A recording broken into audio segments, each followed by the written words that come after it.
Hey guys, it's Sensei here. I hope you and the family are well. Okay, and I want you to just hang on a minute while you just check out a video that I filmed yesterday.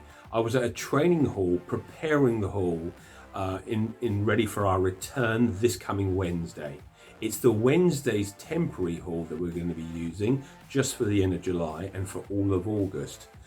The idea behind it is that you visually get to see a representation of how things are going to change while we're in this COVID scenario and what we have put in place to ensure we try to train in a COVID safe training environment. Check it out.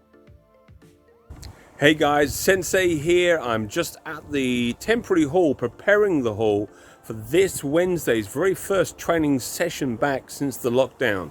So what I'm going to do is I'm going to walk you through the hall, which bear with me because I'm still preparing the hall right now, so you get an understanding of exactly what to expect, because there's some big differences of what you would expect from your regular training prior to lockdown. So let's have a look at it together. So when you first arrive, you'll be then greeted by an instructor at the end of this table here. And they will be asking you if they can take a register of your child's temperature, or your temperature if you're an adult or a teenager. Then once that's been okayed, you will then either yourself or your parent will then scan this QR code. Let me show you, it's on the desk here. It's a QR code. This QR code is our track and trace. So it basically logs you in like a registrar of you coming into the class, and you'll see it as you do it. Okay, you'll then have a sanitization of your hands before you go in. Okay, so let's now walk into the hall. Okay, so as we walk around the corner, don't forget we're still sorting this out. The biggest thing we're trying to sort out is this is into the main hall itself. I'm putting markers down on the ground. Now, as you can see, around the outside of the hall, I've actually created a walkway. All right, all the way around the outside of the hall. Okay, all right, we've got a larger one on this side and a smaller one on this side. Okay, and then in the middle, we're just setting up the 2-meter distancing sections for the training. Okay, so essentially, there are 18 people allowed to train in this hall. I can get 18 people, that's 3 across. As you can see, look, with the markers in between, 3 across and approximately 6 down. So Sensei, I'm going to be on the stage where I'll be taking the class. So I'm going to go and stand on the stage now, so you can kind of get a bird's eye view of what I'm going to see. Don't forget, we've been very lucky to be able to use this hall. It's a temporary hall for while our regular class at Toynbee is actually shut until September. So again, this is my bird's eye view of how it's all going to be laid out for you. When you do come into the hall, you'll then be issued your own square, your own section that you'll be stood on and standing with, okay? When you come into the training hall, you'll also be directed into a little store cupboard where you can store all your private things, like your kit bags, that kind of thing, okay? So wherever you may be, you can store it here safely out of the way.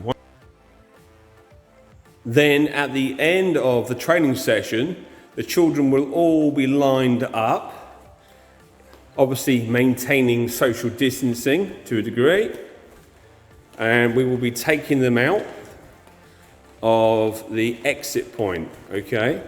So they came in one way, and we will exit, and there'll be an instructor who will take them through the doors. We will come out, we will sweep this up a bit better, make sure it's clean and tidy. Come down to the back gate here, and the instructor will lead them through, where they will be then discharged into the car park, and we will ensure that parents that are waiting for them can now collect them at that time. Then once the children have left, we will then spray down the area with a spray mop with disinfectant in it and ensure that each square has been sanitized before we allow the next training session to commence. And one of the biggest things is for parents who can no longer spectate while the training session is going on. This will be a simple drop off and pick up. But in the drop off, obviously, you're going to bring your child to the table. The child will then be checked for their temperature. You can then scan your child in the track and trace system, and then you can then leave while we look after your child. And obviously, when it comes to the end of the training session, like you saw in the video, we'll then arrive at the car park and we'll be allocating the children off to their parents. Okay, now let's talk about the finances side of things. What we're asking for is for sessions to be paid in advance. Okay, so a lot of people are already doing this with me. They actually just transfer the money straight into the Southern Sport Karate's business account. I will be adding that link in, or on the page it will show you my business account details, and you can transfer the funds in. Most people, a lot of people do buy either 2, 3 or 4 training sessions at a time, £6 a pop, and then we keep a track of exactly what they have in their account. So that's how we're going to deal with that, because we don't really want to be handling money on the day. Shout out to all the parents. This could really help me out. This will be if you could make sure your children arrive in their uniform, and there's no need for them to get changed in anything when they first arrive, as we can't do changing rooms at the hall. Number 2, make sure they've gone to the loo just before they come to class. Great.